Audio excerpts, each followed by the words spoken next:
Un estudio retrospectivo que abarcaba un periodo de 5 años en 2 provincias canadienses detectó que la asistencia a los servicios médicos y psiquiátricos eran sensiblemente mayor entre mujeres que habían abortado.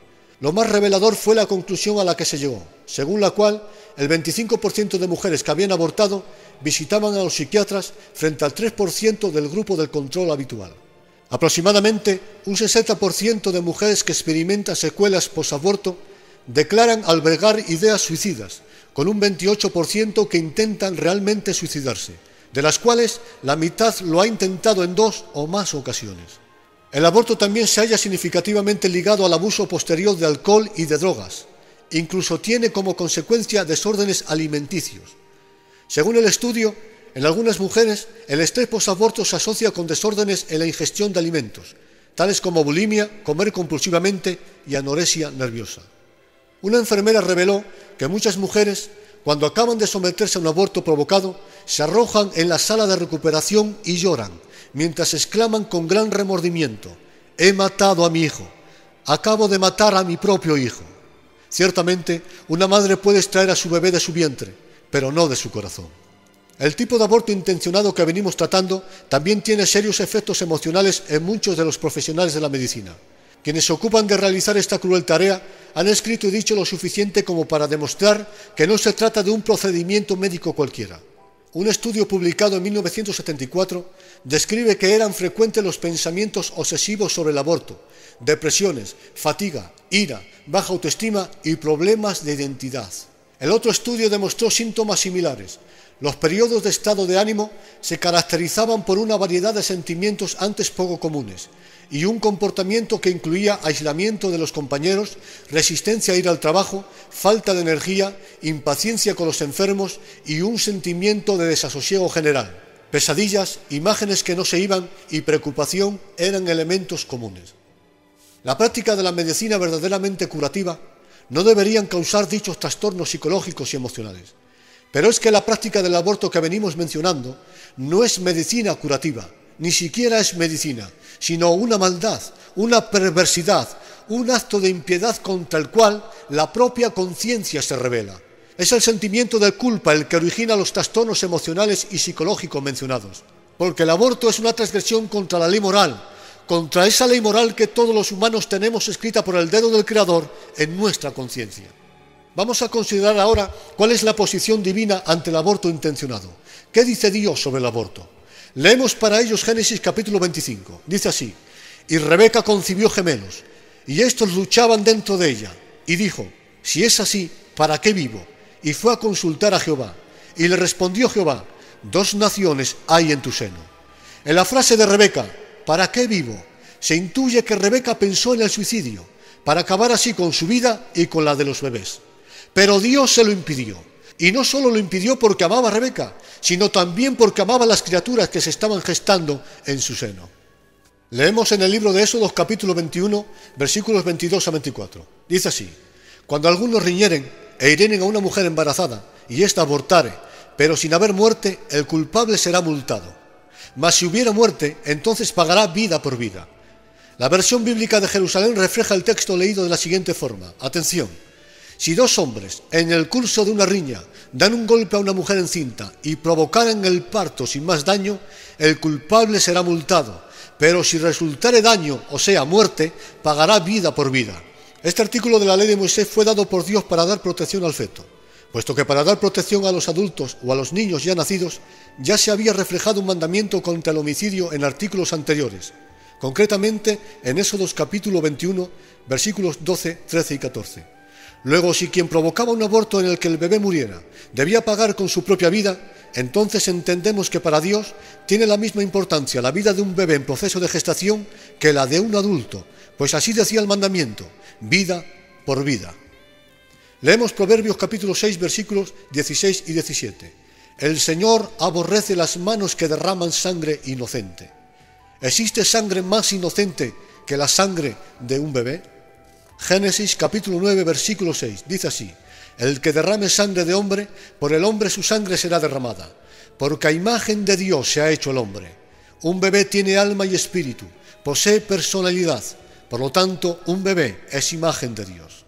Jeremías capítulo 32, versículo 35, dice así: Han edificado lugares altos a Baal para hacer pasar por fuego a sus hijos a Moloz, lo cual no les mandé, ni me vino a la mente que hiciesen esta abominación.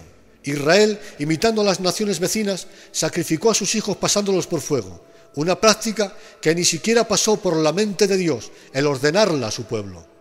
¿Cuál es la diferencia entre la práctica de Israel de pasar a sus bebés por fuego y la del aborto? ¿El fin de las dos prácticas no es el mismo? ¿Terminar con vidas humanas? Israel usaba el fuego, el mundo actual usa las pinzas afiladas, el veneno o las prostaglandinas. Leemos en el libro de Amos capítulo 1, versículo 13, dice así: han cometido tantas maldades que no dejaré de castigarlos, porque para ensanchar sus tierras abrieron en canal a las mujeres embarazadas en la región de Galaad. Abortar intencionadamente es una maldad, un delito contra el santo mandamiento que dice: no matarás. Provocar un aborto como único fin, ya sea de forma legal cara a las leyes humanas o de forma clandestina, es un pecado contra Dios de asesinato.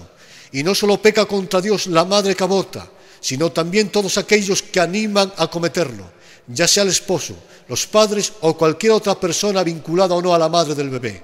Pues así está escrito: no participes en pecado ajeno. Y también está escrito en el libro de los Gálatas: no participéis en las obras de las tinieblas, sino reprenderlas.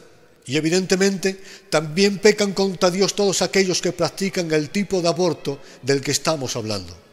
Dios no solo condena la práctica del aborto, sino que anima a los matrimonios a tener varios hijos. Así está escrito: he aquí, heredad de Jehová son los hijos, recompensa es el fruto del vientre, bienaventurado el hombre que llena de ellos su aljaba.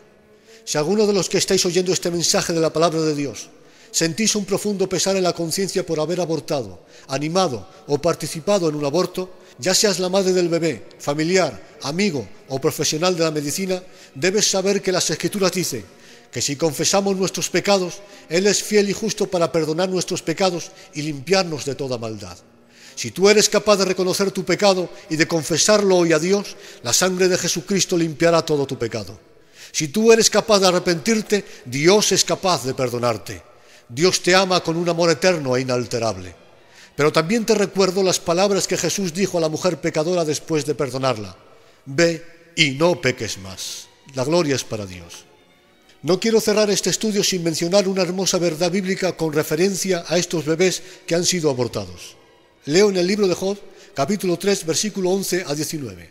Dice así: ¿por qué no morí en las entrañas, o expiré al salir del vientre? ¿Por qué me recibieron las rodillas? Pues ahora yacería y estaría en quietud.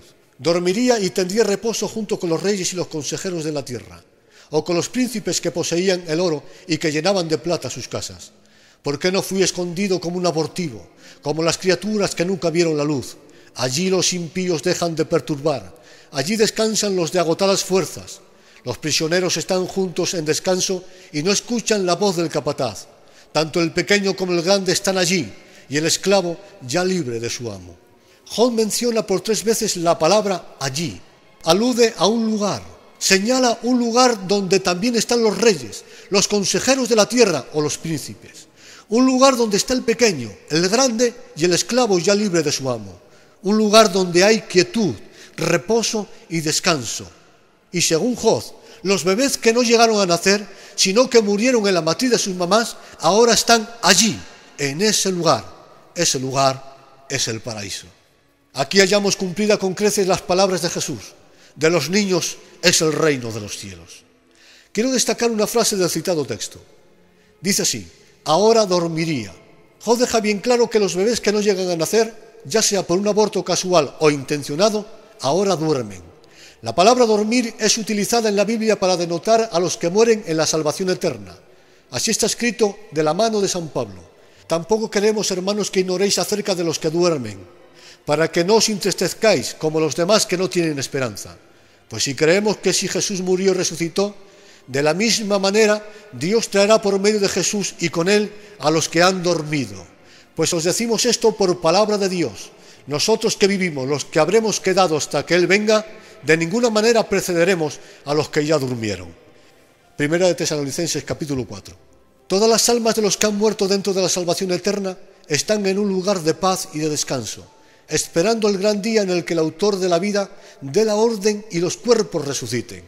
Y entre todas estas almas de quienes han muerto en la salvación, también están esperando en reposo todos aquellos bebés que no vieron la luz. Puesto que poseen espíritu, es evidente que pasan a la eternidad, ya que el espíritu es eterno.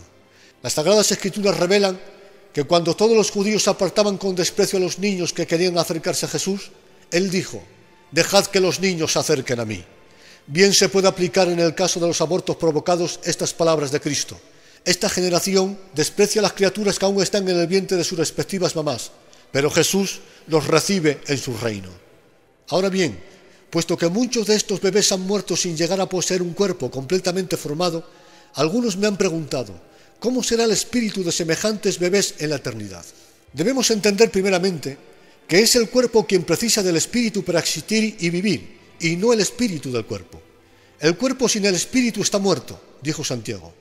Cuando el espíritu abandona el cuerpo, éste muere y se torna al polvo. Sin embargo, el espíritu humano sigue existiendo, pues no necesita del cuerpo para existir. Así está escrito: «El polvo vuelve al polvo, pero el espíritu vuelve a Dios que lo dio», escribió Salomón. También debemos tener en cuenta que el espíritu no está sujeto ni a la forma ni a los cambios del cuerpo. El cuerpo sufre constantemente cambios, engorda, adelgaza, envejece, se encorva, etc. Pero nada de esto afecta a la forma y a la imagen del alma o del espíritu. El alma y el espíritu pueden experimentar cambios de emociones, de pensamientos, de deseos o de conocimiento, pero nunca en aspecto ni en forma. El espíritu de un hombre de 50 años tiene la misma forma e imagen, si es que se puede decir así, que tenía cuando tan solo contaba con 5 años de edad, pues al espíritu no le afecta el tiempo en este sentido. Así que un bebé que aún está en el vientre de su mamá posee el alma que tendrá a los 30 años o a los 50 años. Por lo tanto, las almas de los bebés que no tuvieron la oportunidad de nacer han entrado en la eternidad a un gozo eterno. Allí están esperando el día de la resurrección, en el que Dios les dará el cuerpo que la naturaleza o sus padres no les quisieron dar. La gloria es para Dios. Ser padre o madre es un privilegio que Dios no ha dado a los ángeles. Ellos ignoran lo que se siente siendo padre, ya que no poseen cuerpo y por lo tanto carecen de código genético. Ellos jamás han vivido la satisfacción que se experimenta al abrazar a un hijo o al oír un te quiero sincero de sus infantiles voces, ni han sentido la complacencia que solo un padre experimenta al ver cómo sus hijos maduran en el bien. Pero al hombre, que fue creado a imagen y semejanza divina, se le ha concedido el don de engendrar vida y prolongar así la existencia a través de sus hijos. Debemos dar gracias a Dios por concedernos este inefable don. Además del privilegio de ser padres, Dios también nos ha dado a los seres humanos una inteligencia que ninguna otra criatura terrenal posee.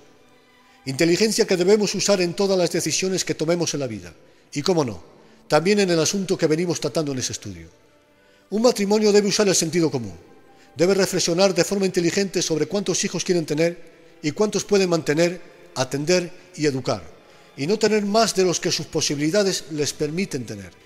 Mi sentido común me dice que es mejor tener 2 bien atendidos y bien alimentados en todas las áreas que tener 7 hijos desatendidos y hambrientos. Y para poder controlar el número de hijos deseados, la ciencia nos aporta algunos recursos para impedir los embarazos no deseados y que no implican delito alguno contra las Sagradas Escrituras.